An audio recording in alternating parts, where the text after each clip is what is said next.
Nous allons vous proposer un reportage un peu exceptionnel, puisque c'est simplement en 13 ans la deuxième fois que nous rentrons et nous parlons de cet univers. Un univers qui est, on peut le dire, un peu rejeté par la société, qui surgit dans nos actualités uniquement par des faits divers, mais dont on n'a pas tellement envie de connaître les conditions, on va dire, d'habitation ou les conditions de travail des personnels qui exercent leurs fonctions. Je veux dire par là qu'on vous emmène aujourd'hui dans l'univers carcéral. Et nous avons effectué ce reportage d'une part dans le sillage d'une visite le vendredi 28 avril à 9h du matin au centre pénitentiaire d'Éton, dans le sillage donc du député NUPES de Chambéry, Jean-François Coulombe. Mais nous n'allons pas nous arrêter là. Nous avons à cette occasion voulu questionner aussi à travers la parole d'un artiste, Arnaud Théval, qui ne fait pas du tout des prestations de services artistiques dans les prisons, mais qui questionne depuis très longtemps différentes institutions, comme l'école, comme l'hôpital, et plus particulièrement la prison, dans laquelle il nous expliquera justement sa démarche, mais qui est accompagnée, en croisant des disciplines philosophiques et sociologiques, d'un regard critique et même politique sur cet établissement qui est assez surprenant. Et puis, nous avons aussi voulu avoir une parole syndicale. Donc, nous avons interrogé Thierry Gidon, qui est délégué FO, travaillant à la maison d'arrêt de Chambéry.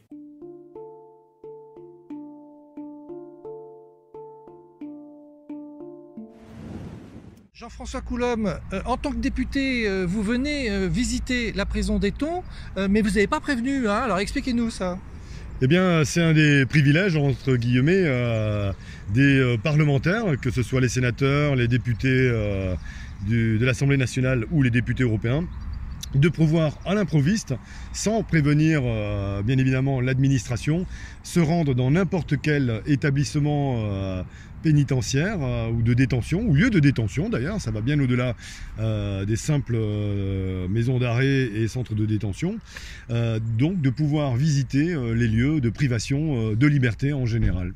Cette possibilité, ce droit que nous avons, parlementaires, de visiter les lieux de détention et de privation de liberté, est la conséquence d'un article du Code de procédure pénale qui est l'article 719. C'est l'occasion de faire un point qu'on essaie le plus exhaustif possible, parce qu'on s'apprête à y passer plusieurs heures, à parcourir les bâtiments, à discuter avec les personnels, à discuter avec des détenus, voir ce qui va, ce qui ne va pas, quelles sont les attentes des uns et des autres, voir ce qui fonctionne bien et ce qui dysfonctionne.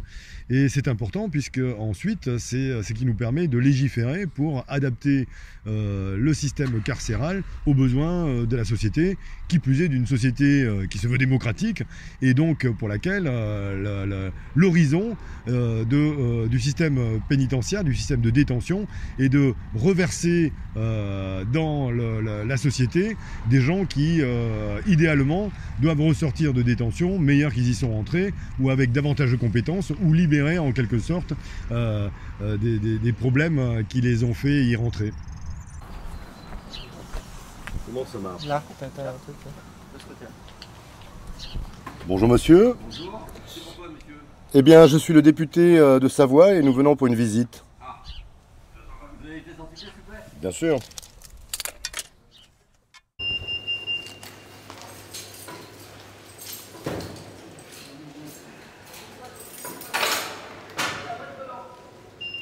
Ah, toujours pas bon? La boîte, posez-la sur le tapis.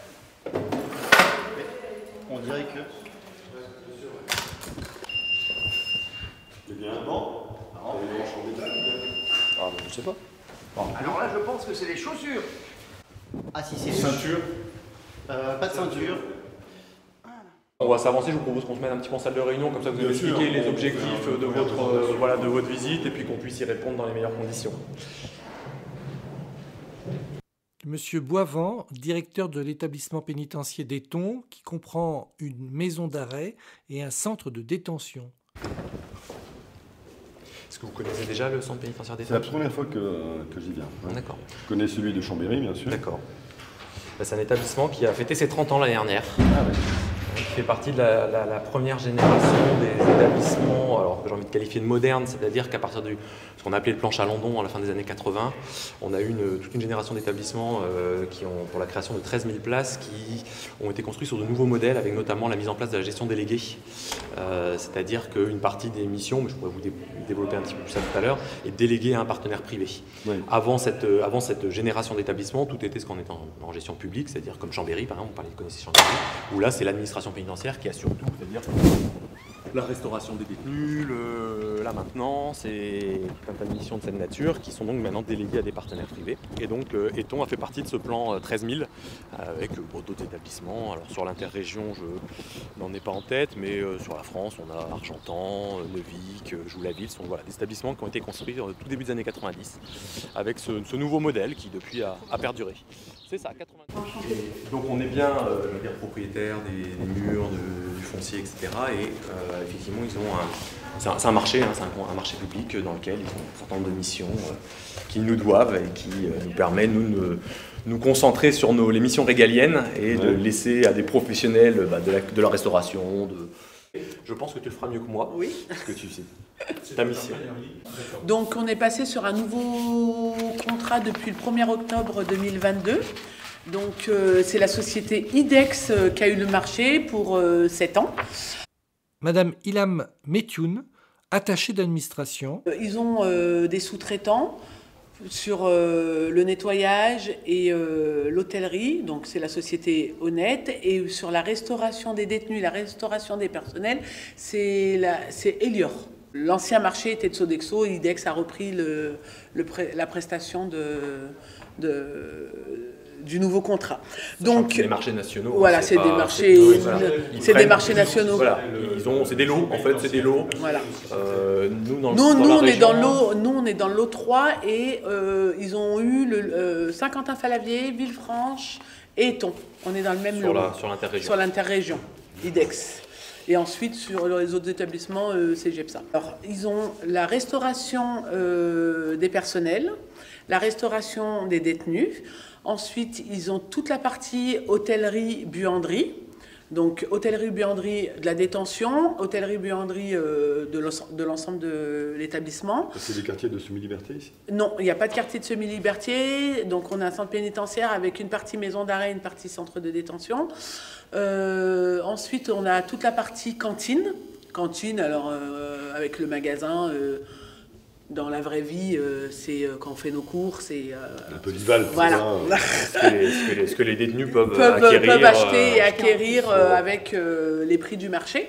Pour compléter ce qu'on leur fournit, typiquement les cigarettes, hein, c'est le sujet principal des cantines, donc voilà, ça passe dans les cantines. C'est ça, c'est le plus gros du marché. Ensuite, ils ont tout le transport, donc le transport des détenus, et le transport des marchandises, parce qu'ils font travailler également la concession aux ateliers. La pénitentiaire, l'administration pénitentiaire a repris tout le travail du service général. Service général, c'est l'appui au bâtiment, l'appui à l'entretien de l'établissement, les personnes qui travaillent à la restauration, les personnes qui travaillent au nettoyage, les personnes qui travaillent à la maintenance. Ah, donc, vous êtes en train d'expliquer qu'on fait tout le travail qui est permis aux détenus au travers des contrats qu'il y a avec d'autres entreprises, oui. Pour de la production, par exemple, de petits objets ou de la mise sous pli, ce genre de contrats. En fait, ce n'est pas directement géré par les ressources humaines de l'établissement. La partie production, non. Par contre, la partie, tout ce que expliquait Mme Metioun, l'entretien, typiquement les détenus qui balayent les coursives, la bibliothèque, etc. Voilà, ça, ils sont sous notre responsabilité, mais il y a une cogestion quand même avec le partenaire, puisqu'ils ont quand même une responsabilité en termes de suivi du travail des détenus. C'est-à-dire que c'est nous qui les sélectionnons, c'est nous qui les rémunérons, mais le suivi au quotidien est assuré par prestataire. Si vous faites un tour aux ateliers, vous allez constater qu'on travaille pour des entreprises extérieures et que le travail qui est effectué ensuite est rebasculé dans les entreprises qui signent une convention et un contrat avec le prestataire IDEX, et c'est IDEX qui fait le lien. Nous, on est dans le contrôle et dans le pilotage de ce marché-là. D'accord, très bien. Voilà. On va monter en salle de réunion pour poursuivre les échanges, si vous voulez bien. Et par exemple la téléphonie, puisqu'ils ont droit à une téléphonie fixe, je crois. Ça c'est nous, c'est nos services, c'est les services informatiques et tout. Oui, c'est pas le cas par exemple à Chambéry, c'est un prestataire pour la téléphonie. Alors, ah oui, c'est un prestataire, c'est Telio, c'est le prestataire national. Mais par contre, la relation entre Telio et nous, c'est nous qui la pilotons. D'accord. Mais oui, c'est un prestataire, c'est un contrat national. On était à Fresnes il y a quelques semaines. Il y a, on va dire, une réclamation, une revendication des détenus pour avoir un accès téléphonique qui soit à des prix plus abordables que ce qui est actuellement aujourd'hui le cas.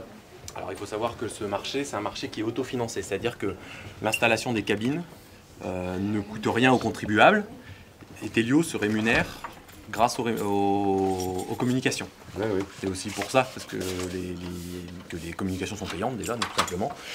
Parce que sinon, ça veut dire que c'est le contribuable qui devrait financer, ce qui peut être un modèle, mais ce n'est pas le modèle qui a été choisi.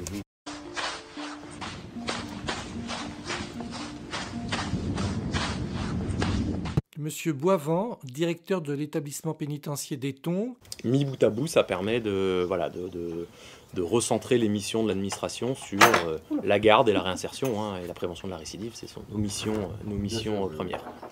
Le centre pénitentiaire, on n'accueille que des hommes majeurs, on n'a pas de mineurs, on n'a pas de femmes, on n'a pas de quartier de semi-liberté. En revanche, on a donc 2 bâtiments que vous apercevez, ici en croix et ici en croix, qui sont conçus selon le même modèle. Et du coup, on a effectivement la maison d'arrêt qui se trouve ici et le centre de détention qui se trouve ici. Madame Marion Barthélémy, directrice adjointe. Sur la maison d'arrêt, on accueille du coup des hommes, soit qui viennent d'être condamnés, soit qui sont en attente de jugement, voilà. Ou alors quand ils ont été condamnés à une peine de plus de 2 ans, qui sont en attente d'un départ vers un établissement pour peine, donc typiquement un centre de détention ou une maison centrale. Et sur le centre de détention, on a que des condamnés normalement à plus de 2 ans. Il peut arriver pour des questions effectivement derrière de désencombrement de certains autres établissements qu'on ait des transferts de personnes détenues qui ont un petit peu moins de 2 ans à faire. Mais voilà, la moyenne normalement c'est condamné plus de 2 ans. On est en établissement pour peine et en CD. Maison d'arrêt, on est soit pas condamné définitivement, soit condamné et on attend d'un départ ou alors on a une condamnation à moins de 2 ans. Monsieur Boivant, directeur de l'établissement pénitentiaire d'Éton. En fait, ce qui détermine si c'est une affectation en centre de détention ou en maison centrale, c'est la dangerosité immédiate, mais également les chances de réinsertion. C'est-à-dire on peut avoir des peines relativement courtes, je m'entends, c'est-à-dire des gens qui ont 5 ans à faire, qui peuvent être en maison centrale, et des gens qui ont 15 ans à faire en centre de détention, parce que le comportement, le profil fait qu'ils seront adaptés à l'un ou à l'autre de l'établissement. La différence également que vous trouvez entre la maison d'arrêt et le centre de détention, c'est que sur le centre de détention, comme dans tous les établissements pour peine, vous êtes sur de l'encellulement individuel, une place, un détenu. Sur la maison d'arrêt, c'est pas le cas. J'entends que vous venez de la maison d'arrêt de Chambéry. Sur la maison d'arrêt, toutes les cellules quasiment sont doublées, à part une petite dizaine actuellement de personnes détenues qui sont signalées pour un certain nombre de risques, soit par l'unité sanitaire, soit au regard de leur profil et des fois de leur dangerosité, qui seront en encellulement individuel. Mais la surpopulation, elle n'est visible du coup que sur les maisons d'arrêt et pas sur les établissements pour peine. Voilà, donc actuellement sur le centre de détention, on a à peu près 200 places, 182, et on est à 182 sur 200 places. Donc on est à 94 ou 95% grosso modo de taux d'occupation. Et en fait, à chaque fois qu'on a des libérables, on a des détenus qui arrivent soit de maisons d'arrêt, soit d'autres centres de détention. L'idée étant qu'on monte généralement, rarement, ça arrive en région parisienne, mais on monte rarement en établissement pour peine à 100%, puisque du coup, c'est vrai que si on n'a plus du tout de marge de manœuvre, il peut y avoir, j'en sais rien, une fuite dans une cellule qui aurait été... Il faut garder une petite marge de sécurité. Donc cette obligation d'encellulement individuel. 93-95%, généralement, voilà, on reste sur ces taux-là. C'est actuellement ce qu'on connaît sur le centre pénitentiaire de Éton. Sur la maison d'arrêt, vous avez quel taux d'occupation ? Et bien sur la maison d'arrêt, du coup, on est effectivement à presque 160% de taux d'occupation, puisqu'on a à peu près comme sur le CD environ 200 places et qu'on est actuellement à 300, à peu près 40 détenus. Ah, oui. Voilà. Donc forcément, le On est à peu près dans les mêmes proportions que Chambéry. Tout à fait. À Bonneville également, ils sont hauts. De toute façon, les chiffres, que ce soit de l'interrégion de Lyon, mais au national, de toute façon, les taux de surpopulation sont très importants actuellement. Bonjour, vous allez bien? Oui, ça va. Bonjour. Donc là, on a quitté la zone administrative, vous l'avez bien compris. On va aller vers ce qu'on appelle le PCI. Alors, dans tous les établissements, quasiment tous les établissements, on appelle ça comme ça, un poste de centralisation de l'information. C'est le cœur, on parlait de détection, d'interphonie, etc. C'est ce poste-là qui est l'un des postes numéro 24, qui la nuit reçoit tous les appels d'interphonie, qui a le contrôle des caméras, qui a le contrôle de la gestion des clés, la gestion d'un certain nombre de sujets comme ça. Donc, qui est un poste de sécurité majeur pour l'établissement. Soyons, je vais prendre mes clés, s'il vous plaît. Et à chaque détenu, on remet un pactage arrivant. Ah oui, donc, voilà, il y a tout dedans. Drap, couverture, serviette de toilette, kit hygiène, kit ménage, un bloc de correspondance avec 2 enveloppes timbrées. Comme ça, il peut déjà écrire à sa famille ou à ses amis. Donc, là, on va rentrer dans le centre de détention.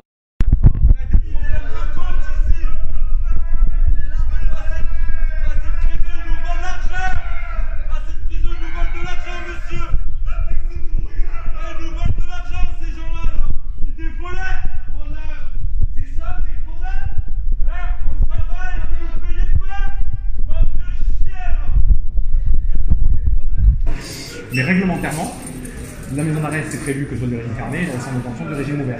Il existe de plus en plus dans l'établissement des régimes de confiance où on commence à proposer du régime porte ouverte. Moi, sur mon ancien établissement, on avait ouvert ce qu'on appelle du régime module de respect, où on avait une aile où les personnes étaient en maison d'arrêt, mais en régime porte ouverte. En fait, c'était un régime de confiance où on était sur du gagnant-gagnant, j'ai envie de dire, la personne bénéficiait de conditions de détention meilleures, un meilleur accès aux activités, mais en échange, il avait des engagements sur un nombre d'activités d'insertion, sur le nettoyage des espaces, sur le respect des horaires, enfin, voilà. Et ça, c'est quelque chose qu'on a développé et qu'on va essayer d'implanter aussi à Éton. Pour le moment, ça n'existe pas à Éton, mais ça fait partie de nos projets, de créer un régime de confiance sur le centre de détention d'Éton. Enfin, le centre pénitentiaire, mais dans un premier temps, certainement sur le centre de détention. Bonjour. Vous êtes élu? Oui. Vous êtes quoi, député? Oui. De Savoie? De Savoie. De Chambéry. De Chambéry, ok. Et vous venez faire quoi en fait aujourd'hui? Bah, je vais voir si tout va bien, ce qu'il faudrait On pourrait faire. dire que nous, qui manque tellement de moyens pour les SPIP et tout ça, c'est une galère. Moi je suis en récidive je suis multirécidiviste et c'est une galère. Ah oui. Il n'y a pas de. Pour la réinsertion, c'est difficile, il n'y a pas les moyens, ça manque à mort. Les SPIP, ils ont 80 dossiers, je ne sais pas combien de dossiers par personne. Pour un SPIP, c'est trop. Donc il y a beaucoup de temps avant qu'ils Bah puissent oui, les. quand on en voir un, il faut écrire, et genre ça met 2 semaines, 3 semaines, 1 mois avant qu'elle vous donne rendez-vous. Alors que des fois, il y a des choses urgentes pour régler des choses, c'est une galère. Ça, c'est une difficulté. Ah ouais, Ça, c'est sur l'aspect judiciaire. L'aspect. C'est ce que je voulais vous dire. Et sinon, au niveau matériel. Moi, je viens d'arriver, mais ma cellule, elle est propre, ça va. Et vous êtes multirécidiviste, vous arrivez de quel établissement? J'étais à Bonneville. Bonneville? Je suis en transfert. Ah ouais, d'accord. J'ai pris 18 jours permis. Ah ouais. Pour des cambriolages et des vols. Pourquoi ils vous ont pas gardé à Bonneville? Parce que c'est une maison d'arrêt petite et apparemment il y a beaucoup de rotation. Mais moi j'ai essayé pour le CD parce qu'au-delà de 16 mois ou 18 mois, on est au centre de détention. Donc c'est comme ça, les zones sont mieux ouvertes ailleurs. Mais comme vous l'aurez compris, il n'y a pas le même nombre de détenus dans chaque secteur. C'est-à-dire que les bâtiments sont identiques, donc il y a le même nombre de surveillants dans chaque bâtiment. Sauf que pour la maison d'arrêt, on a un nombre de surveillants pour presque 340 détenus. Oui. Et dans le centre de détention, on a le même nombre de surveillants pour presque 195 détenus. Donc dans les faits, ça va forcément créer une différence dans leur pratique quotidienne. Oui. J'ai pas fait le ratio, du coup, combien ça fait sur un étage. On a sur une section, combien de... T'as un agent par section, en ouais, fait. Il y a combien de détenus par section sur le CD, hein? Sur le CD, du coup, 50, tu dois être 25. Oui, c'est ça, c'est une 25. cinquantaine. Une section, 50 détenus. Oui, c'est ça. sur la Donc, comme on a 4 sections, en fait, ça fait, on arrive à peu près aux 200. Ouais, c'est ça, oui. Et sur la maison d'arrêt, du coup, on est quasiment au double. Enfin, pas tout à fait, on est à 60. Un peu moins, on est sur 60%, de toute façon, vous faites le ratio. On est à 70-80 détenus, alors que de l'autre côté, on est plutôt à 50 détenus. D'accord. Et en termes d'effectifs global de surveillants? On est en théorie à 129. Actuellement, je me suis fait présenter les chiffres à mon arrivée, on doit être à 121 ou 122. Donc on est presque à effectif complet. Ouais, alors donc on a un certain nombre de postes vacants, mais ce qui est une réalité dans la plupart des établissements français. Il y a très peu d'établissements qui a 100% de ces effectifs. Et puis on a un certain nombre d'absences pour des arrêts maladie, des accidents de travail, qui fait que du coup on est un petit peu en difficulté du fait des vacances de poste associées aux absences. C'est vrai que c'est une période un petit peu compliquée. On n'a pas d'énormes marges d'un point de vue RH, on n'en a même pas. Donc c'est vrai que si jamais l'absentéisme augmente un petit peu, parce que pour X ou Y raison, on est tout de suite un petit peu dans le dur. Après, le manque, les vacances de poste, ça tient à une raison précise, c'est que l'administration fait des recrutements, mais ne couvre pas tous les postes ouverts, faute de candidats en nombre suffisant. Je crois qu'en 2022, l'administration a perdu 700 postes ouverts. Donc après, forcément, vous subissez une hémorragie un petit peu comme d'autres services publics. C'est ça, exactement. C'est-à-dire que c'est pas que les postes n'existent pas. Pour le coup, l'administration a les postes ouverts, c'est les candidats, ou en tout cas les candidats retenus, qui sont en nombre insuffisant pour les couvrir. Qu'est-ce qu'il faudrait pour attirer davantage de vocations? Eh bien, je ne sais pas. Il y a eu beaucoup de choses de faites déjà par le ministère de la Justice. Là, les dernières annonces portent sur une évolution des statuts pour un passage en catégorie B des personnels de surveillance. On a l'espoir que cette évolution puisse rendre les fonctions plus attractives, et donc on en mesurera les effets d'ici quelques années. Mais voilà, dans l'immédiat, c'est vrai qu'on compte sur cette évolution-là. Je suis au regret de vous dire qu'elle a été testée dans certains établissements hospitaliers, par exemple, où des agents de catégorie C qui étaient en haut de la grille catégorie C se sont retrouvés en bas de la grille catégorie B, et certains se disent qu'ils auraient mieux fait de rester en catégorie C. Voilà, donc je ne suis pas sûr que c'est une efficience remarquable, cette disposition. On est plutôt sur la question du salaire d'entrée. Qu'est-ce qu'on peut dire, par exemple, sur le niveau de recrutement, enfin pas le niveau scolaire, le niveau salarial au moment du recrutement, on est à combien pour un... Alors j'ai plus les chiffres précis en tête, mais on est à peine au-dessus du SMIC sur les premiers échelons. Arrive assez rapidement, c'est-à-dire qu'au bout de, là, je crois que le premier échelon on le passe au bout de 6 mois, deuxième, voilà, donc assez rapidement on arrive à monter les échelons et à voir notre salaire augmenter. Mais par contre c'est vrai que c'est une réalité pour les jeunes professionnels qui débutent, et pour peu qui débutent en région parisienne, qui faillent se loger, qui ne soient pas de la région, c'est une vraie difficulté, ça c'est une réalité. Depuis de nombreuses années, on subit l'arrivage massif de détenus, alors que nous n'avons pas la capacité pour les accueillir de manière correcte. Monsieur Gidon, délégué FO à la maison d'arrêt de Chambéry. Que depuis quelques années, on voit qu'il y a beaucoup d'arrêts maladie parce que les personnels génèrent énormément d'heures supplémentaires parce que les personnes des départs en retraite qui ne sont pas remplacées tout de suite. Il y a aussi des arrêts maladie puisqu'il y a de la fatigue. Donc tout cela, c'est un engrenage qui fait qu'il y a énormément d'heures supplémentaires, et les personnels arrivent avec 30, 40 et au QSL, par exemple, Liberté, des personnels qui font 70 heures supplémentaires par mois. Donc je ne sais pas si vous vous rendez compte dans quel état ils sont les agents, quoi. Donc il y a des burn-out, il y a des fatigues chroniques, donc c'est un engrenage. Donc quand on est fatigué, on est moins patient, forcément c'est plus difficile de travailler dans ces conditions que si l'organigramme d'effectifs était complet et qu'il n'y a pas d'absentéisme.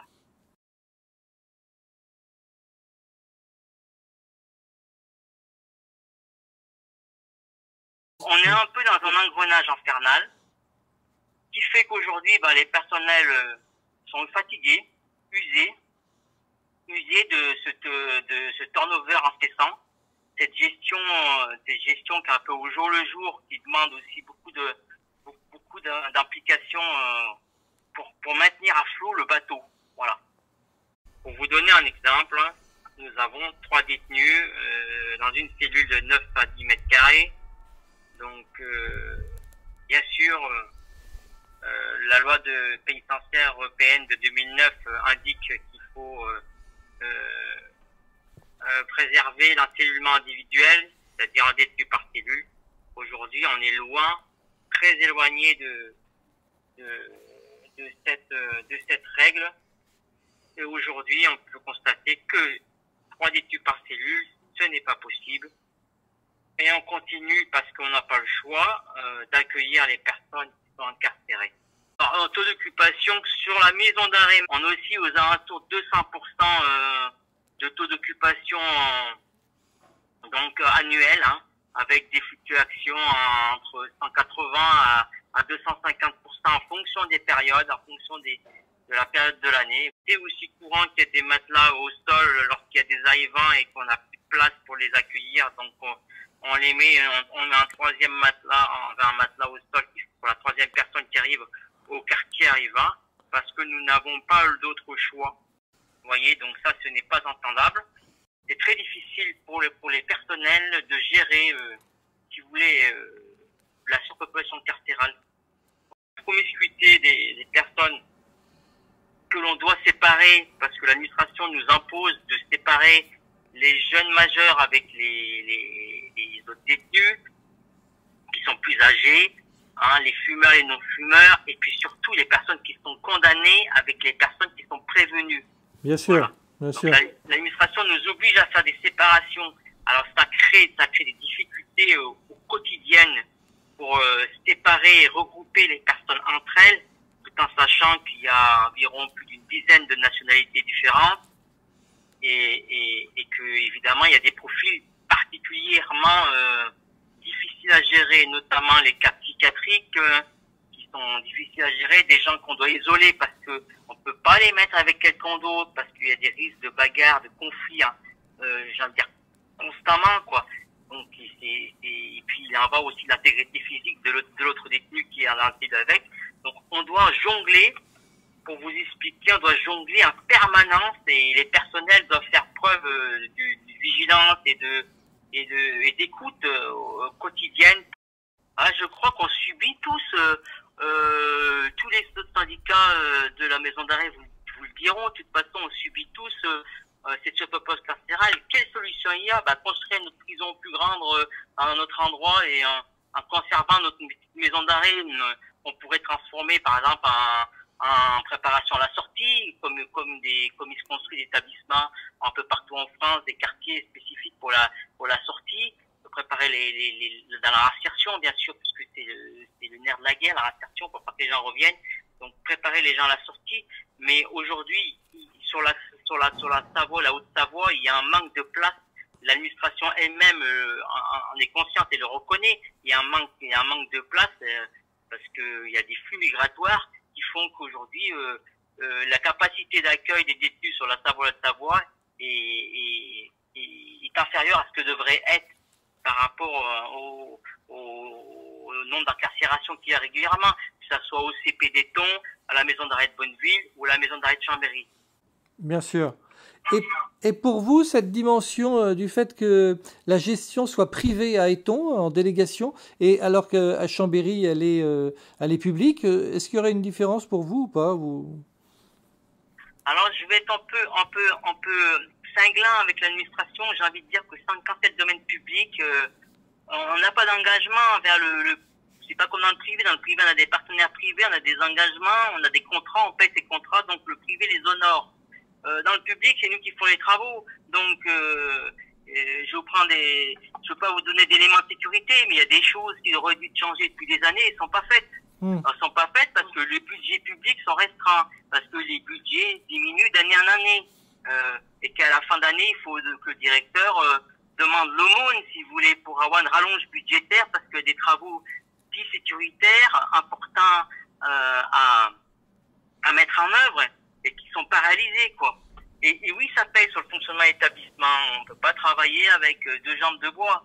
Ce n'est pas possible.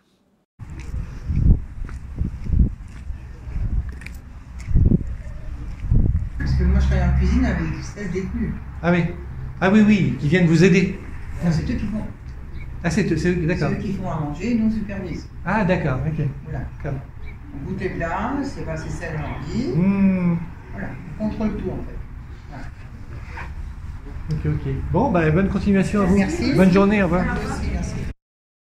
Concrètement, en termes de taux de suicide, quel impact est-ce que ça a eu sur Éton, sur le taux de suicide au niveau du choc carcéral? Je pense que les suicides sont le plus importants, je dirais, à l'arrivée ou au départ.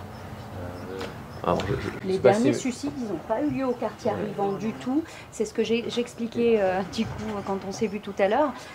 Il y a eu un suicide du coup en 2022. Et il y en avait eu un an auparavant, je crois aussi. Et c'était en détention ordinaire tous les deux. Hein. Alors celui de l'année dernière était en détention ordinaire, celui de l'année d'avant, je me demande s'il était... C'était au quartier arrivant ou au quartier disciplinaire?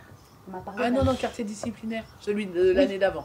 Le quartier disciplinaire aujourd'hui accueille combien de détenus? On a 5 places et actuellement il est à 5 détenus qui occupent les 5 places. D'accord. On a eu une commission de discipline hier et auparavant.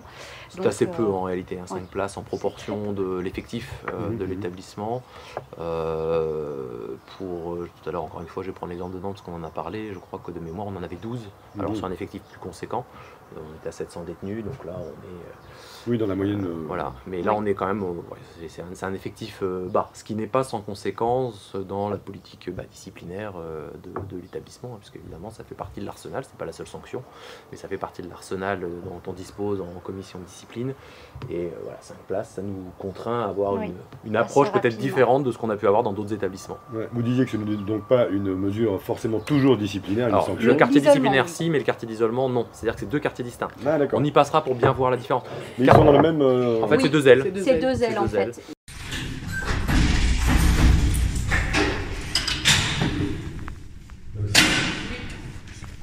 L'aile qui est là, c'est le quartier disciplinaire, donc qui fait face à la maison d'arrêt, 5 places.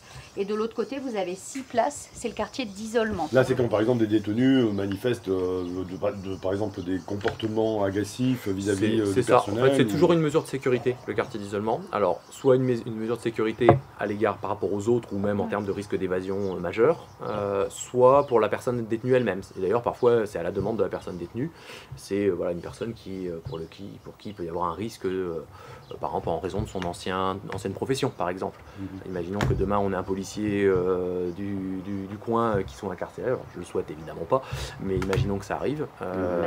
Il n'irait pas au milieu des personnes qu'il a mis en prison lui-même. Voilà, donc il serait mis à l'isolement, probablement à sa demande ou à la nôtre, mais en tout cas il serait mis à l'isolement.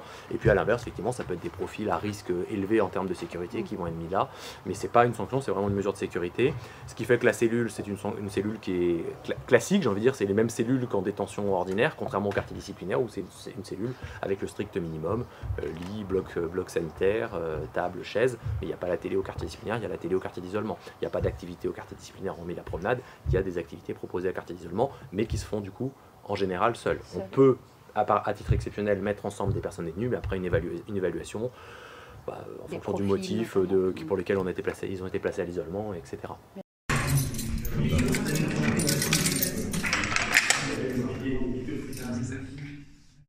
Le vendredi 10 février 2023, un détenu a été mortellement agressé au centre pénitentiaire d'Éton. L'homme de 41 ans a été retrouvé attaché au pied de son lit dans une mare de sang et son codétenu a été mis en examen pour meurtre. Je reviens quand même à l'agression qui a eu lieu le 10 février. Là, c'était pas des gens... Non, ils étaient sur la maison d'arrêt. Voilà. Ils étaient doublés à la maison d'arrêt. D'accord. Psychologue, je crois qu'on en a quasiment tous les jours pour répondre à votre question.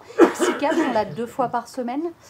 Médecin généraliste, on en a un, en tout cas pour le moment, tous les jours, avec des difficultés de recrutement, puisqu'on a également des médecins du coup qui sont rattachés, mais par voie contractuelle, à ma connaissance, au CH Chambéry, et du coup des contrats qui sont en train de se terminer, et donc du coup des nouvelles candidatures à obtenir. En revanche, on n'a pas de présence de médecins les week-ends.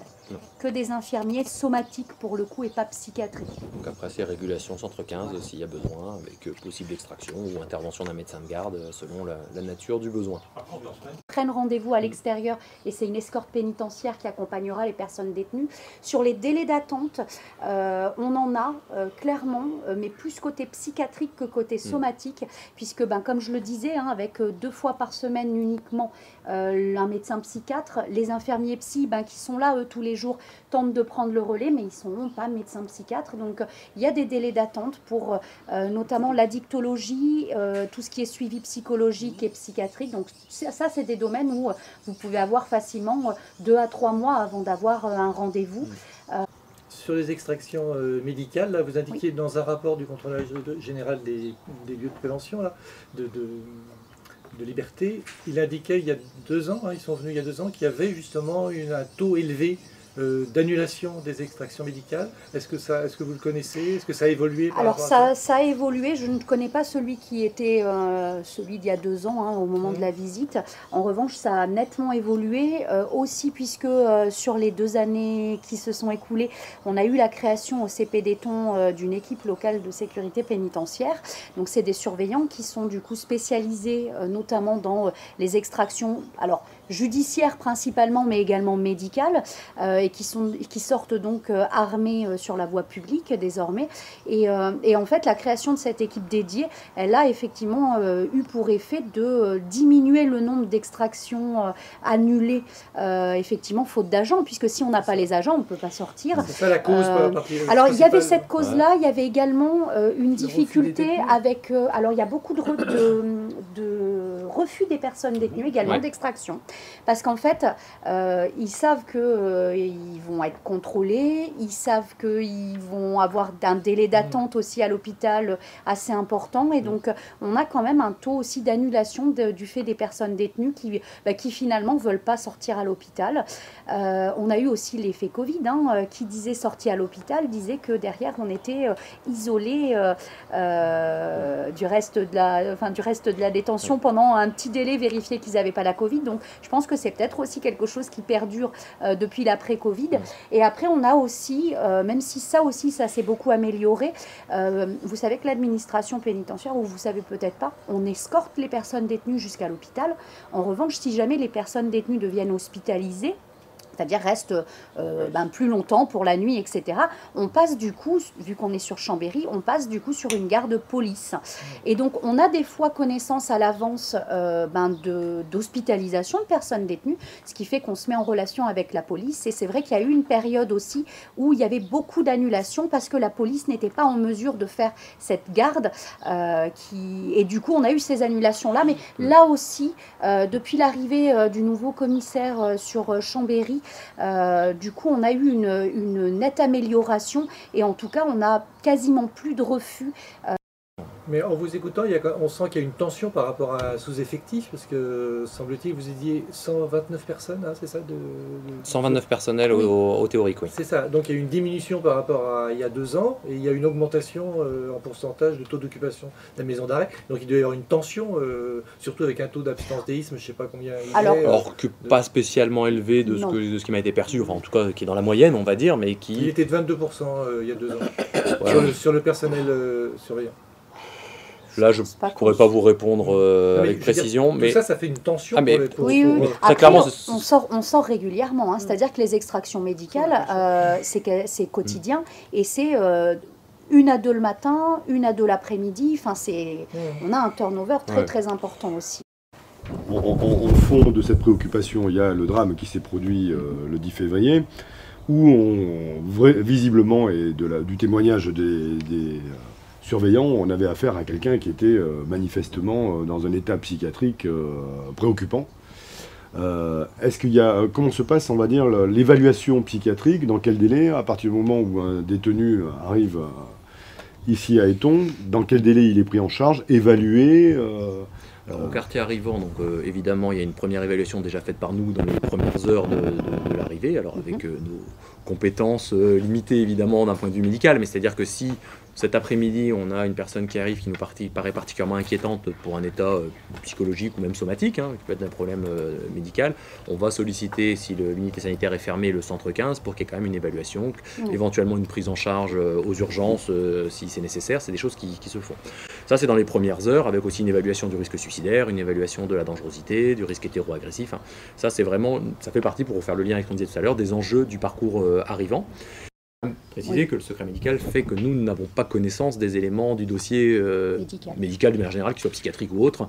Ça, le secret médical nous l'interdit. C'est-à-dire que si le psychiatre pose un diagnostic, il ne va pas nous dire, bon ben voilà, j'ai posé tel diagnostic. Il va nous dire, par contre, éventuellement, s'il a des inquiétudes par rapport à la gestion de la détention, attention, voilà, ce monsieur présente un risque hétéro-agressif majeur qui peut nous amener, tout à l'heure on parlait de l'isolement, qui peut nous amener parfois à aller jusqu'à un placement à l'isolement parce que vraiment il ne peut pas cohabiter avec les autres, notamment voilà, chez les personnes qui présentent des troubles psychiatriques profonds, parce que bon, c'est un secret pour personne, hein, les établissements pénitentiaires reçoivent de plus en plus de personnes avec des troubles psychiatriques. Vous avez une évaluation à peu près du pourcentage de la proportion? C'est très compliqué ça comme question. Alors comme je vous dis d'abord parce qu'on n'a pas accès aux éléments médicaux, donc un diagnostic véritablement médical sur les situations, on ne les connaît pas. Après, sur ce qu'on peut percevoir, nous, un peu empiriquement, parce qu'évidemment, on perçoit des choses, c'est vraiment compliqué, parce qu'on ne met pas le curseur au même endroit. J'ai toujours en tête, alors elle n'est pas récente, cette étude, mais il y a peut-être 15 ou 20 ans, il y avait eu une étude de fait, et la conclusion, d'ailleurs, je ne sais pas si c'était pas un rapport parlementaire, peut-être, mais la conclusion, c'était de dire que 80% des détenus présentaient des troubles psychologiques. Mais ils mettaient dans les troubles psychologiques l'anxiété. Alors, nécessairement, la détention crée chez un certain nombre de personnes de l'anxiété. Alors voilà, ça dépend où on met le curseur. Alors, le curseur, je crois qu'il est mis, nous en tout cas c'est comme ça qu'on l'aborde à la commission des lois, c'est la proportion, on va dire, l'impact, on va dire, des troubles psychologiques qui font que la priorité est davantage le traitement de la maladie plutôt que la détention. Voilà, on l'évalue de cette manière. On se dit, ces personnes-là, ces détenus-là auraient plutôt une place dans un centre spécialisé plutôt que la détention. Ces personnes-là, pour répondre, essayer de répondre en tout cas à votre question, c'est-à-dire là nous on va mettre le curseur sur la difficulté de gestion qu'on a nous, c'est-à-dire qu'on peut avoir des gens qui présentent une psychose mais qui nous posent aucune difficulté au quotidien parce qu'elle est contenue, il est bien suivi, il est bien traité, ou ces manifestations conduisent à ce qu'il n'y a pas d'agressivité, il n'y a pas de difficulté de cohabitation, etc. Ça existe. Donc nous ce qu'on va voir c'est ceux qui nous posent des difficultés de gestion. J'ai tendance un peu avec le recul, comme je vous disais, 5e établissement, à le situer aux alentours de presque 10% de notre population pénale qui aujourd'hui pose des problèmes de gestion en lien avec un état psychologique. Je ne vais pas parler d'une maladie ou d'un état psychologique, parce que vous savez, après il y a aussi la sociopathie n'est pas une psychose, donc mais nous ça va nous poser des difficultés. Donc voilà, c'est pas du tout en termes médicaux que je pose un petit peu ce chiffre, c'est vraiment en termes de prise en charge de difficultés liées à l'état psychologique de la personne. On approche à mon sens des 10%, ce qui est quand même énorme. Parce que les deux personnes qui étaient dans les deux co-détenus, en fait, avaient été mis ensemble depuis peu de temps, je crois. Oui, c'est ça, depuis quelques jours. Depuis quelques jours, donc c'était difficile d'évaluer à ce stade-là de la durée de co-détention, que ça aurait pu évoluer comme ça, mais la polémique qui s'est fait jour, c'est le délai d'intervention pendant lequel la victime a subi l'agression sans qu'on puisse intervenir. Alors là aussi, qu'est-ce qu'on peut imaginer dans un établissement qui est assez vaste et pour lequel, quand on répartit en quelque sorte le personnel de surveillance sur l'ensemble des sections, on se dit, bon, oui, qu'est-ce qui a été mis en place et qu'est-ce qui peut être une solution pour éviter que se reproduisent des agressions qui existent par ailleurs, puisqu'on sait que par exemple pour les mœurs, vous êtes obligé de mettre les détenus dans des quartiers spéciaux parce qu'ils subissent sinon l'agression des autres détenus de droit commun en quelque sorte. Alors, pour répondre à votre question du mieux possible, alors ce qui est compliqué évidemment spécifiquement sur cet événement, c'est qu'il y a une instruction en cours et donc on peut difficilement aujourd'hui... Oui, mais il y a donc déjà une instruction en cours, donc on peut difficilement aujourd'hui nous, je veux dire, présumer des conclusions qui pourraient en ressortir. En tout cas, par rapport à l'enquête administrative qui a pu être menée, et même si, comme je vous disais, moi j'étais pas arrivé, mais j'ai eu évidemment des échanges sur le sujet avec mon directeur interrégional. Ce qui ressort quand même, et pour répondre à la question du délai d'intervention, c'est que l'équipe qui est intervenue dans des délais réduits. Il n'y a pas de mise en cause des personnels qui sont intervenus. Combien de temps on fait entre le moment où... Entre le moment où on a eu le signalement et l'intervention, parce qu'en fait, le sujet, c'est la détection. C'est pas tant de délai d'intervention, c'est la détection. En l'occurrence, entre le moment où on a compris qu'il se passait quelque chose, c'est-à-dire qu'on a pu faire, parce qu'il y a des rondes qui sont faites la nuit avec des contrôles de cellules. Intervention de Frédéric Chiolat, journaliste au Dauphiné Libéré, qui indique que ce sont les détenus qui auraient alerté. Non, c'est la ronde. C'est à la ronde. C'est la ronde. C'est la ronde des nuits, de nuit. Ouais, les surveillants qui sont venus en fait à la cellule contrôlée, qui ont vu que l'œilleton était bouché, qu'il n'y avait qu'une seule personne détenue sur les 2 occupants qui répondaient, et qui ont donc appelé immédiatement, sans attendre le gradé de nuit, puisqu'ils n'ont pas les clés, les surveillants. La nuit, il n'y a que le gradé qui a les clés. Et donc ils ont appelé le gradé s'est déplacé en moins de 5 minutes. Il y a eu une première ouverture de porte, effectivement, et effectivement, il a tout de suite vu qu'il s'était passé quelque chose dans la cellule, donc il a fait le choix de d'abord sécuriser effectivement les personnels, puisqu'il y avait quelque chose d'alarmant pour lui, en tout cas, à cette première ouverture de porte. Et donc après, ils sont réintervenus peut-être une dizaine de minutes après, voilà, pour sortir effectivement une des personnes détenues de la cellule et après procéder, on va dire, au premier secours sur l'autre personne détenue qui était toujours dans la cellule. Mais les pompiers ont été avisés dès que le gradé s'est déplacé, et après la première ouverture de porte, les pompiers, la police, tout le monde a été avisé, la direction également, etc. Ma collègue est arrivée dans les 10 minutes, c'est-à-dire qu'elle était présente au moment effectivement où il y a eu cette deuxième ouverture de porte. Donc non, sur les délais, du moment qu'effectivement les surveillants ont détecté qu'il y avait une anomalie, ils ont tout de suite référé au gradé de nuit. Et non, en tout cas à ma connaissance, mais ça c'est l'instruction qui le déterminera, en tout cas on a contrôlé les interphonies, il n'y a aucune personne détenue qui n'a donné la moindre alerte. Frédéric Chiolat, journaliste du Dauphiné Libéré qui a suivi l'affaire. Alerte. C'est pas ce que disaient les détenus, mais... Bah écoutez, nous en tout cas, elles sont tracées, les interphonies, il n'y a pas eu d'appel. C'est pour ça qu'on en référera à l'instruction pour savoir démêler les éléments. Oui, tout à fait. Et qui ont été vérifiés, parce qu'il y a une traçabilité de l'utilisation des interphones. Et qui ont été communiqués à l'instruction. Frédéric Chiolat, journaliste du Dauphiné Libéré qui a suivi l'affaire. Si ils alertent la ronde en état d'alerte, elle va se rendre dans la section qui est concernée, et à ce moment-là, ils voient s'il y a quelque chose qui se passe, ils appellent le chef de détention ou je sais pas quoi, qui vient, voilà, le gradé de nuit qui vient avec les clés et qui à ce moment-là ouvre la cellule. Là, c'est une détection finalement. Là, c'est une détection, j'ai envie de dire. Je ne vais pas dire par le hasard, parce que les rondes elles sont bien prévues, mais la ronde se serait passée 1 heure plus tard, la détection aurait eu lieu 1 heure plus tard, parce que les rondes elles sont espacées d'un certain temps évidemment, et on n'est pas dans l'hypothèse où effectivement c'est une alerte qui a été donnée par quelqu'un. En tout cas, c'est pas ce qui ressort à ce jour des éléments dont on dispose, puisque comme disait ma collègue, les interphones ont été contrôlés, il y a une traçabilité d'utilisation des interphones.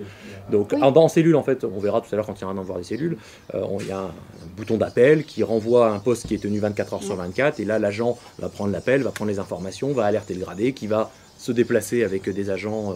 Dès lors qu'on est en service de nuit, effectivement, il va sécuriser cette intervention. Mais là, on n'est pas dans cette hypothèse-là. En tout cas, à ce jour, dans les éléments dont on dispose, on n'est pas dans cette hypothèse-là. Le 10 février, le surveillant de la section 2 avait 80 personnes à surveiller. C'est fictif ce jour-là, mais c'est probable. C'est probable. Après, là, l'incidence déroule en voilà. Dans la maison d'arrêt, un surveillant, il a 80 détenus à surveiller, y compris le week-end. C'est ça, à peu près. Alors, ça peut varier. On peut peut-être un coup, c'est peut-être 70, 75, mais la proportion est celle-là. C'est-à-dire que c'est effectivement la réalité. On va aller sur les étages. Vous allez pouvoir vous rendre compte par vous-même de comment ça se passe pour un surveillant. Alors ça dépend des situations. Il y en a 4 minimum dans la réglementation. Il y en a 4, pour tous les détenus, on va passer 4 fois, minimum. Et après, en fonction de ce qu'on appelle les surveillances adaptées, donc en fonction des profils, risque suicidaire, risque d'évasion, voilà, des choses comme ça, on va faire des rondes supplémentaires ou non. Moi j'ai 2 questions. est-ce que l'agresseur a utilisé des instruments d'agression qui ne sont pas censés être en sa possession dans une cellule? Non. Non. Pas à notre connaissance, mais là c'est pareil, encore une fois, l'instruction révélera peut-être d'autres éléments, mais à notre connaissance, non. Ouais. Et en fait, on se rend compte depuis assez peu de temps, on a eu dans un délai de temps assez court 4 assassinats en prison. Je pense à Yvan Colonna, je pense au poignardage qui a eu lieu à la prison d'Avignon, je pense au tout récent également, à la toute récente agression à la Talaudière. Et puis nous ici. Qu'est-ce que vous imaginez comme possibilité pour éviter qu'il y ait d'autres itérations de ce genre de drame dans les prisons françaises? La question est vaste, mais je pense que le sujet premier, c'est nos questions autour de la surpopulation. Finalement, ça revient aux deux sujets qu'on a évoqués tout à l'heure. La prise en charge des personnes présentant des troubles psychiatriques ou psychologiques, ou en tout cas des difficultés de cohabitation, et la surpopulation, puisque aujourd'hui on est contraint de faire cohabiter des gens qui peut-être ne devraient pas cohabiter. Je parle au-delà même de la question de la cellule, ne serait-ce qu'être ensemble en promenade. Tout à l'heure vous parlez des personnes incarcérées pour des faits de mœurs. Alors c'est pas aussi général que ça, mais effectivement il peut y avoir des difficultés d'intégration, on va dire, en détention ordinaire pour ce type de faits, et pour autant on a parfois la possibilité de les mettre dans des quartiers un petit peu à part pour leur propre sécurité, mais pas toujours, et pour des questions encore une fois d'effectifs, et du coup on se retrouve à devoir mettre finalement dans la même cour de promenade la personne qui est en instruction pour un meurtre, et puis la personne qui est là pour avoir conduit en état alcoolique, voilà, et qui vont pas forcément être ensemble en cellule, parce que c'est des choses quand même qu'on prend en compte dans les affectations en cellule. On essaye, je peux vous assurer que le travail, notamment spécifiquement en maison d'arrêt, pour composer les binômes, voire parfois les trinômes dans les cellules, en essayant, parce que l'objectif c'est évidemment que ça se passe bien, en essayant à la fois de respecter les critères légaux et le profil de la personne détenue. C'est un vrai travail d'équilibriste, et la tâche est vraiment difficile. Mais du coup, même en faisant ça, on se retrouve, comme je vous disais, sur les activités, sur les cours de promenade, sur des choses comme ça, à mélanger un certain nombre de profils. Et ça, c'est une vraie difficulté pour nous. Ça, c'est en termes, on va dire, de prévention, mais en termes d'intervention, en termes de dispositifs techniques, qu'est-ce qu'on pourrait imaginer Après, tous les enjeux, l'enjeu, par mon sens, c'est moins l'intervention que la détection. On en parlait justement dans le cas qui s'est passé ici, mais de ce que j'ai pu aussi lire, notamment des rapports parlementaires dans l'affaire qui s'est déroulée à Arles, c'était aussi un sujet, c'est l'enjeu de la détection. Donc la détection, c'est les moyens humains et les moyens techniques. Bon, les moyens humains, on en a un petit peu parlé tout à l'heure. À un moment, quand vous avez un agent pour superviser 80 détenus, il n'a qu'une paire d'yeux, donc il va faire de son mieux pour observer les 80, mais à l'impossible, nul n'est tenu. Les dispositifs techniques, on va prendre un sujet pour Eton, mais qui a été également beaucoup cité sur Arles. On a très peu de couverture vidéosurveillance sur l'établissement. Il y a énormément de zones qui ne sont pas couvertes, ni par des yeux humains, ni par une caméra. Alors c'est des zones de passage, c'est pas des zones... c'est aussi les zones de détention. Mais c'est un vrai sujet, c'est-à-dire que on parle de la détection. Moi je plaide pour le développement par exemple de la vidéosurveillance sur mon établissement et dans les établissements en général, parce que c'est un outil qui nous permet de détecter et puis de comprendre aussi parfois ce qui s'est passé quand on n'a pas réussi à détecter.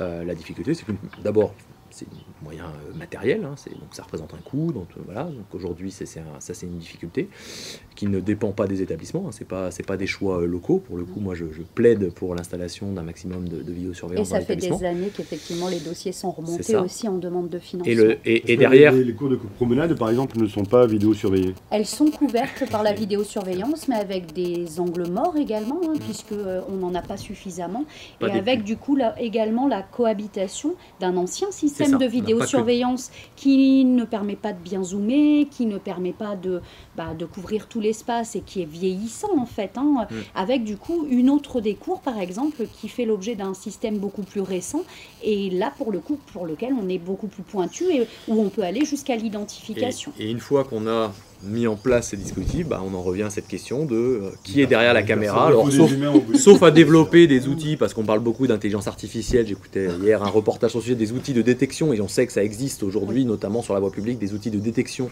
d'événements en cours qui permettent de donner des alertes. Aujourd'hui, c'est quelque chose qui n'existe pas dans l'administration pénitentiaire. Pour moi, l'enjeu sur les affectations, les cohabitations, c'est d'abord ça, le sujet. On parle d'encellulement individuel en France, bon, vous connaissez évidemment la situation, mais au-delà de l'encellulement individuel, c'est notre capacité, nous, à trouver les bons profils pour aller ensemble, elle est forcément altérée quand on est à 160%. Je veux dire, même à 130 ou 140, on fait du meilleur travail qu'à 160, et à 160, on fait du travail qu'à 180. Je vais vous donner un exemple que je connais encore pour le moment encore un petit peu mieux que Eton, c'était à Brest, quand on était régulièrement à 180% d'auto d'occupation chez les hommes majeurs. On a eu une période où on était descendu en dessous de 150, on avait divisé de moitié le nombre d'incidents disciplinaires sur cette période. Pourtant, on était encore à 150%, mais on avait moitié moins d'incidents disciplinaires sur cette période, parce que, moins de promiscuité, moins de tension, c'est déjà une première raison. Des solutions, quand on sent qu'il y a une tension qui monte, on a des places, on peut trouver d'autres solutions qu'on n'a peut-être pas quand on a 180. Davantage de temps disponible de la part des personnels pour écouter, être attentif, observer ce qui se passe pour l'encadrement, faire des audiences, pouvoir prendre le temps avec les détenus d'échanger, ok, il y a une difficulté en détention, qu'est-ce qui se passe, etc. Qu'on en a quand il y a 180% des détenus. Si je comprends bien, le système en fait compte aussi un peu sur l'autorégulation, c'est-à-dire sur la capacité des détenus à jouer sur l'interphone s'il y a quelque chose qui se passe dans leur environnement proche ou dans les autres cellules à côté, ils peuvent entendre des cris. En tout cas, ça y contribue. Ça y contribue. Je ne sais pas si on doit dire que l'administration compte sur cette autorégulation, mais en tout cas, factuellement, ça y contribue. Et c'est vrai qu'un certain nombre d'incidents sont évités ou en tout cas sont stoppés grâce au signalement des personnes détenues, évidemment. Et j'ai presque envie de dire heureusement qu'il y a aussi ce vivre ensemble qui fait que les détenus se préoccupent aussi de ce qui peut se passer. Au-delà de l'événement dramatique qu'on a connu, on peut avoir quelqu'un qui fait un malaise, quelqu'un qui... Ce qui arrive régulièrement. Et du coup, effectivement, l'alerte peut venir d'un co-détenu. Parfois, il nous parle, tiens, mon co-détenu, la cellule d'à côté, là, j'étais en promenade avec lui, il va pas bien, il nous dit ça, et puis après, on prend le relais. J'ai envie de dire, heureusement. Et d'ailleurs, l'administration développe, un peu dans cette idée-là, ce qu'on appelle les co-détenus de soutien. Alors, c'est pas un dispositif existant à Eton, en tout cas pas encore, mais où ce sont des détenus qui sont spécifiquement formés, justement, dans l'accompagnement, l'alerte des personnes à risque suicidaire. On est sur la thématique du risque suicidaire. Donc le partenaire, c'était la Croix-Rouge jusqu'à présent qui formait ces personnes. Et donc ils ont un rôle. Après, ça se construit avec l'administration, évidemment. Il y a, du côté masculin, ils ont un certain respect pour les surveillantes. Je pense qu'ils se permettent moins de choses que ce qu'ils peuvent se permettre avec certains hommes surveillants. Ils ont plus de respect, je trouve. Donc voilà, pour illustrer ce qu'on disait, madame, elle doit couvrir ces 2 secteurs. D'accord. Elle est seule pour ces 2 secteurs. Merci. Donc combien de cellules? Il y a 25 routes à peu près, attendez que je ne dise pas de bêtises. Il y a une vingtaine de cellules, je crois. Il y a combien de cellules par aile, madame? 25 de cellules. Oui, c'est ça, 25 par aile. C'est une cinquantaine. 50. 80 personnes, oui, parce qu'on était resté 200. Oui, c'est ça. C'est 5 ou 24. C'est ça. Oui, c'est ça. Cinquantaine pour 80 personnes. Et la surpopulation, c'est la même chose, on en parle depuis tout à l'heure. Vraiment, la surpopulation, moi, quand j'ai l'occasion, comme aujourd'hui, de le dire, il ne faut vraiment pas le prendre que sous l'angle de conditions de détention. Oui, ça a des conditions de détention qui peuvent être très compliquées pour les personnes détenues, évidemment, mais c'est aussi des conditions de travail difficiles pour les personnels. C'est aussi une difficulté pour nous d'assurer notre mission de réinsertion, parce que quand on a un nombre de postes de travail, comme on disait tout à l'heure, mais qu'on a 160% de personnes au lieu d'en avoir 100%, c'est une concurrence accrue d'accès au travail, donc c'est une capacité moindre à offrir des activités, une capacité moindre sur l'accès aux soins, on en a parlé tout à l'heure. Forcément, quand vous avez un certain nombre de professionnels de santé pour donner pour un nombre de détenus, mais que vous en avez 60% de plus, l'accès est d'autant réduit. Donc c'est vraiment l'enjeu de la surpopulation, ce n'est pas qu'un enjeu de conditions de détention, c'en est un évidemment, mais il y a énormément de choses qui s'en découlent. On a parlé de prévention des violences, on a parlé de choses comme ça. Tout ça, à mon avis, est en grande partie lié à la thématique de la surpopulation. Voilà pour la maison d'arrêt. En fait, souvent, moi, j'adore la montagne, donc quand on marche avec les clés, j'ai l'impression d'être dans les alpages. Putain.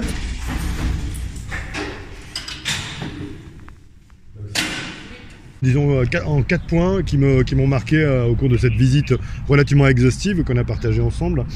C'est que il est absolument indispensable qu'il y ait les personnels d'encadrement et de surveillance qui permettent le bon fonctionnement de toutes les fonctions hein, qui sont présentes dans un établissement carcéral, hein, que ce soit les fonctions de promenade, d'activité extérieure, d'activité de travail, santé, je l'ai dit. Donc ça c'est important pour la sécurité également des détenus, puisqu'on a initié cette visite aussi par rapport à l'événement qui s'est produit le 10 février. Donc ça c'est un aspect important qui est le personnel suffisant d'encadrement, et c'est bien souvent une demande qui nous est faite dans l'ensemble des établissements pénitentiaires en France. On n'a pas assez de personnel. Pourquoi? Parce qu'il y a des difficultés de recrutement. Ça passe par la revalorisation bien évidemment des salaires des surveillants, des conditions de travail. Il y a également la surpopulation qui est également une constante hein, dans l'ensemble des établissements sur le territoire français. Et on s'aperçoit avec ce que nous a expliqué le directeur, c'est qu'au-delà d'un certain seuil de surpopulation, ça crée des problèmes que le personnel ne peut pas résoudre à effectif constant. Donc la surpopulation est un problème, et donc ça nous conforte, nous commissaires aux lois du groupe de la France Insoumise, de la NUP en général, sur le fait qu'il faut privilégier au maximum pour les courtes peines et les petits délits le principe du bracelet électronique. Maintenant, sur l'offre psychiatrique, c'est vrai qu'il y a de lourds problèmes psychiques et psychiatriques dans le monde carcéral chez les détenus, et donc il faut encore renforcer le suivi médical sur l'aspect psychiatrique. Et enfin, il y a également l'offre de travail en milieu carcéral. Et là, on se rend compte, on a été interpellé, vous l'avez été comme moi, par des détenus qui nous voyant passer en se disant qu'on est des gens de l'extérieur et qui réclamaient, en criant à travers les grilles, à avoir une offre de travail, à pouvoir bénéficier de quelques heures de travail, parce que pour un détenu, le travail libère en quelque sorte matériellement de sa dépendance à l'extérieur par rapport à la cantine, c'est-à-dire les besoins en approvisionnement de produits extérieurs à ceux qui sont par défaut offerts par la prison. Donc le travail en prison est quelque chose qu'il faut chercher à développer. Donc soins, santé, surpopulation et les effectifs d'encadrement. Voilà, essentiellement. Arnaud Théval, vous êtes un artiste plasticien, on peut dire aussi performant, peut-être, non? Vous faites des performances dans différentes institutions, vous allez nous expliquer, mais aussi vous avez, en tout cas vous mobilisez des concepts de disciplines différentes, la philosophie, la sociologie, pour expliquer ces milieux dont vous allez nous parler. Et on est au palais de justice. Nous ce matin on était à la maison d'arrêt et centre de rétention d'Éton, mais vous êtes à Chambéry pour installer justement un travail artistique à la maison d'arrêt de Chambéry. Alors commençons par là, expliquez-nous ce que vous avez fait, ou ce que vous faites depuis un moment pour cette installation, cette exposition à la maison d'arrêt de Chambéry. La pièce que nous avons installée aujourd'hui à Chambéry fait partie d'un ensemble de pièces qui a vu le jour dans un projet qui se nomme Histoire animale de la prison, qui est un projet qui consiste à mener une enquête poétique, une fouille des prisons à la recherche des présences animales qui habitent les établissements pénitentiaires.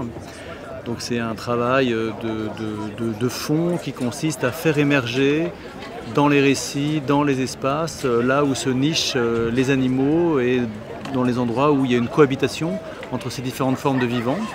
Donc le propos effectivement est un propos à la fois philosophique mais aussi politique qui consiste à inviter l'institution et les habitants de ces lieux carcéraux à réfléchir à ce que ça change lorsqu'un vivant se faufile entre les murs.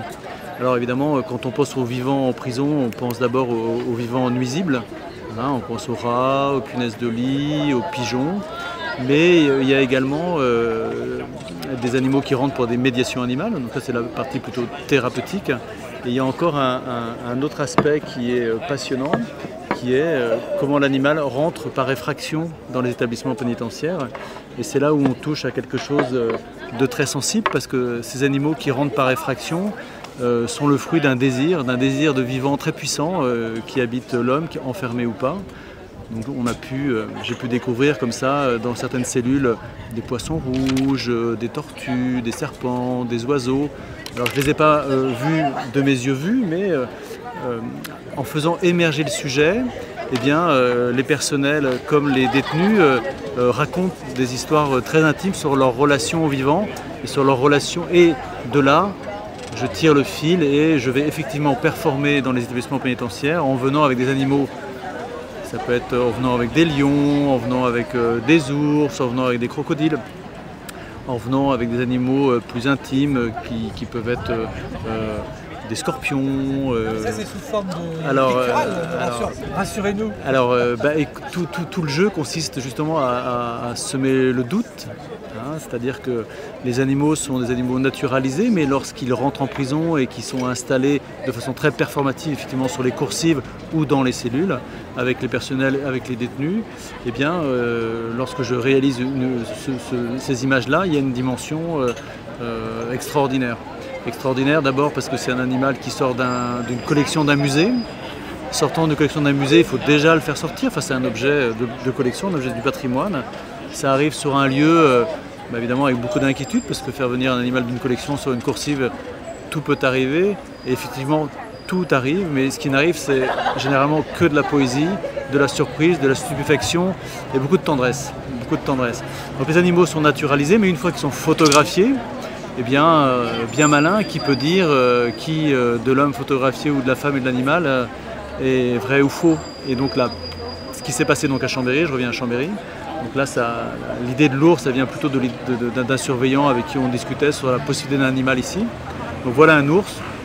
Donc vous imaginez un ours naturalisé de quasiment 2 mètres de haut qui rentre en prison. Alors vous voyez un peu la stupéfaction de tout le monde et puis bien sûr les blagues. Enfin bon, les animaux ici, c'est qui? Évidemment, on est tous dans ce registre-là, bien sûr. Mais voilà, ça crée ce jeu-là, ce jeu de la langue. Et après, ça crée ce jeu de l'image performé. Et ensuite, une image est proposée pour être installée dans l'établissement. Et c'est une image qui sera pérenne, puisque c'est une image qui va donc être désormais propriété de la prison de Chambéry. Donc vous avez depuis maintenant une demi-heure un ours quasiment à échelle 1, un tirage qui est installé dans le cœur de la prison, à l'endroit du poste central en quelque sorte, à la vue de tout le monde, et à l'interrogation de tout le monde. Parce que chemin faisant, qu'est-ce que la représentation d'un ours situé dans la prison vient-elle faire dans cette prison? Pour tous ceux qui ne connaissent pas votre travail, justement vous parlez d'angle mort au niveau médiatique par rapport à la vision qu'on a de la prison. Vous travaillez en englobant, on va dire, l'ensemble des personnels. C'est-à-dire qu'on peut voir sur votre site des gardiens de la paix qui posent avec une corneille ou un corbeau. Donc il y a un rapport comme ça, vous faites dialoguer, comme vous le dites très bien, le vivant, mais aussi, et peut-être vous allez nous expliquer ce que vous entendez par là, quand vous parlez de l'art comme médiation dissensuelle. C'est-à-dire que vous ne représentez pas simplement un discours des détenus ou un travail, on va dire, un peu classique de l'art qui rentrera en prison pour les détenus, mais vous vous adressez aussi à l'ensemble de cet écosystème avec les acteurs. Expliquez-nous ça. Alors vous avez bien résumé ma démarche. Ma démarche consiste à travailler sur l'institution pénitentiaire, dans l'institution pénitentiaire et avec les habitants de l'institution pénitentiaire. Alors pour moi, l'angle mort, il est de considérer que c'est d'entendre parler de la prison uniquement au travers de l'expérience de ceux qui la subissent. Bien sûr, cette expérience est légitime, la violence qu'ils subissent, elle est évidemment à dire, à raconter, etc. Mais moi, ce qui m'intéresse, c'est de prendre l'ensemble des habitants et de faire émerger un récit de la prison qui soit un récit qui fasse émerger des impensés, des non-dits, des choses qu'on ne veut pas trop voir, etc.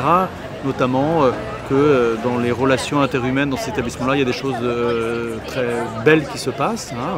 Avec une chercheuse, Delphine Soriot, on a travaillé sur les bons moments en prison. Là, moi, ce qui m'intéresse, c'est de aussi faire émerger une parole des travailleurs de la prison. Voilà, on est toujours très attentif au monde du travail, mais quand on peut... Excusez-moi, qui sont très relégués au niveau sociétal. La société n'a pas du tout envie d'entendre ou voir ce personnel qui s'occupe des prisonniers. Alors voilà, la société dans un esprit très...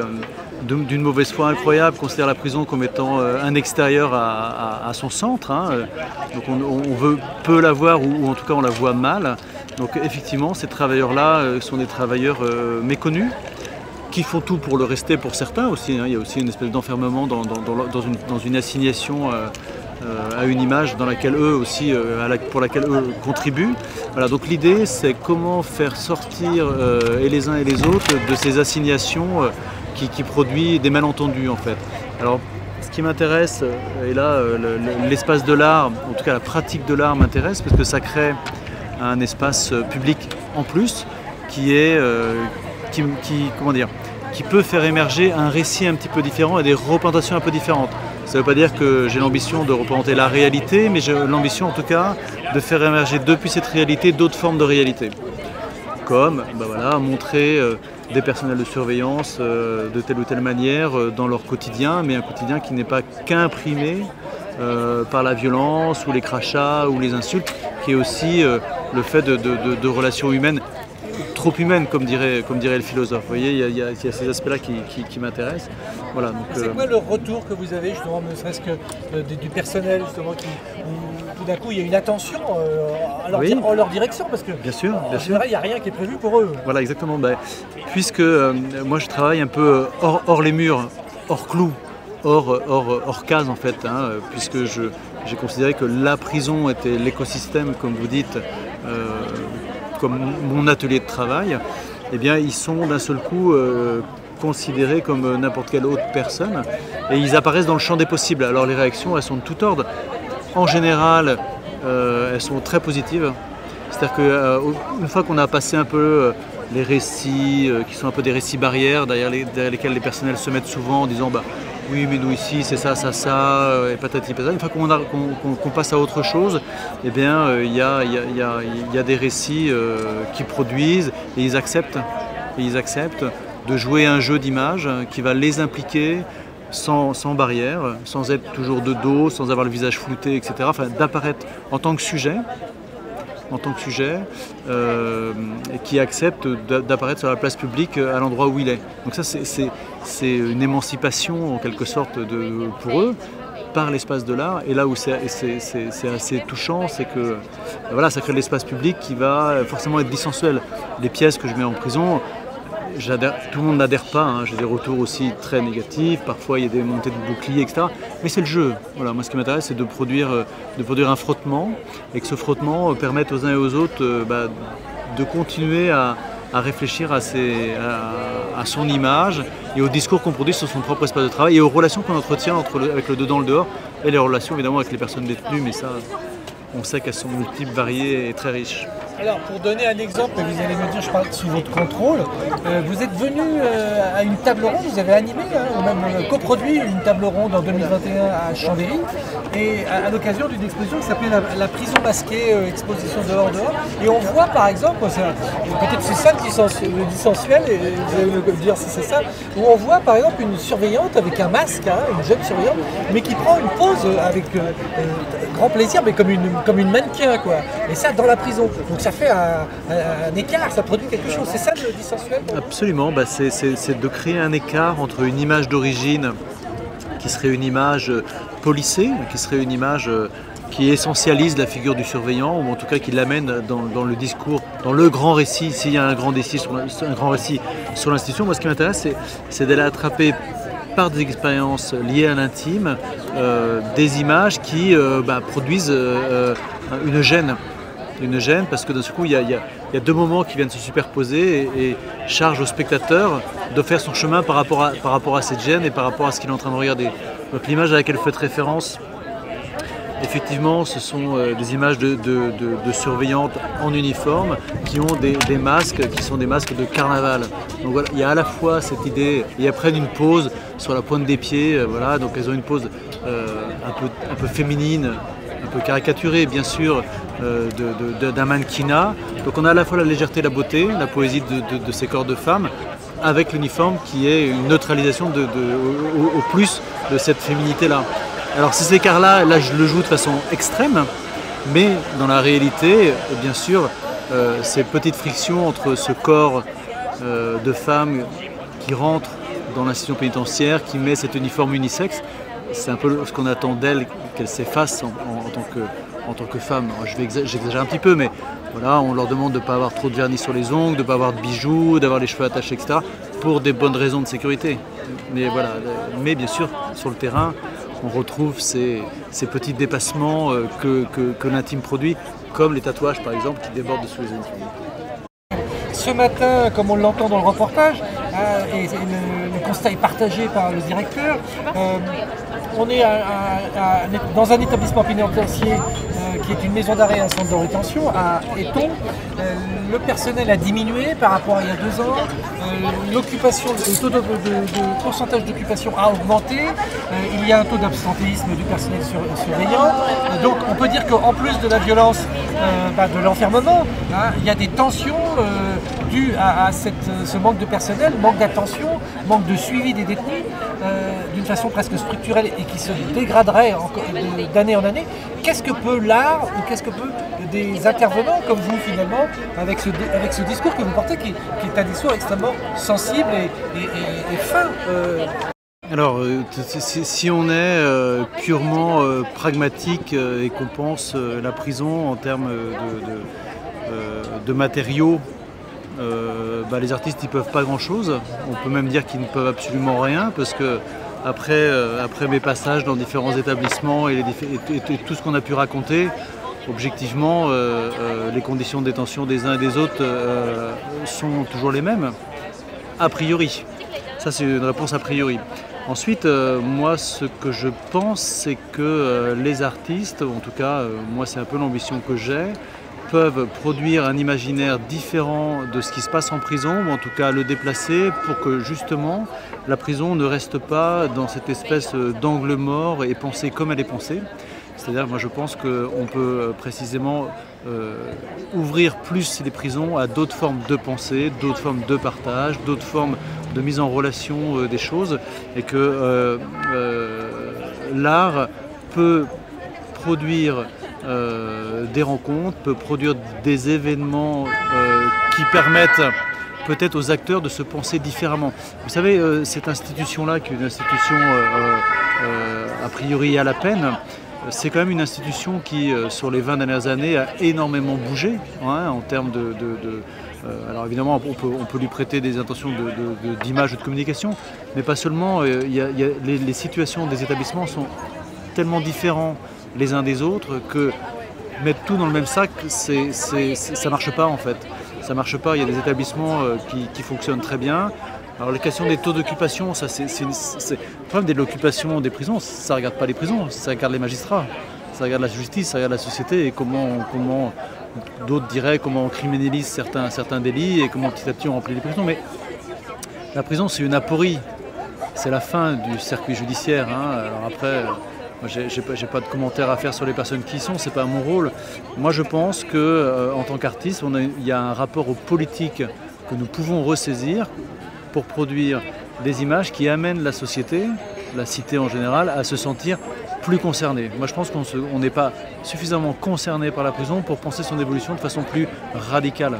Alors évidemment, moi j'en appelle à une continuité entre le dedans et le dehors, une continuité d'espace public, pour plus la prison sera saisie par l'espace public, plus elle sera investie par le champ de l'imaginaire et de ses représentations, plus potentiellement on pourra penser mieux les conditions d'exercice du travail et penser mieux les conditions de l'enfermement. Mais ça passe pas ça passe par une succession de micro-événements en fait. Voilà, je crois plutôt aux micro-événements et aux micro-transformations. Il y a des micro-transformations. Toujours pareil, pour ceux qui évidemment ne connaissent pas bien votre travail, vous travaillez sur l'institution, c'est-à-dire vous avez déjà sur le concept d'institution, vous travaillez pareillement à l'hôpital, à l'école, à la prison, justement autour de ce concept d'institution. Là vous venez de le dire, les micro-éléments, moi ça fait penser à la pensée de Michel de Certeau, mais est-ce que ces petits éléments, cette attention finalement au braconnage, au bricolage, etc., est-ce que ça fait bouger les institutions, l'instituer quoi? Oui, parce que toute institution, tout système, parfois touche à des problématiques qu'on va appeler d'ordre systémique. Donc on connaît les endroits où ça bug, les endroits où ça se répète, les endroits où ça s'endort, les endroits où ça s'enterre, les endroits où ça s'entasse. Et je crois beaucoup moi, à l'expérience du bricolage, à l'expérience du braconnage évidemment. Mais j'y crois pas en allant contre.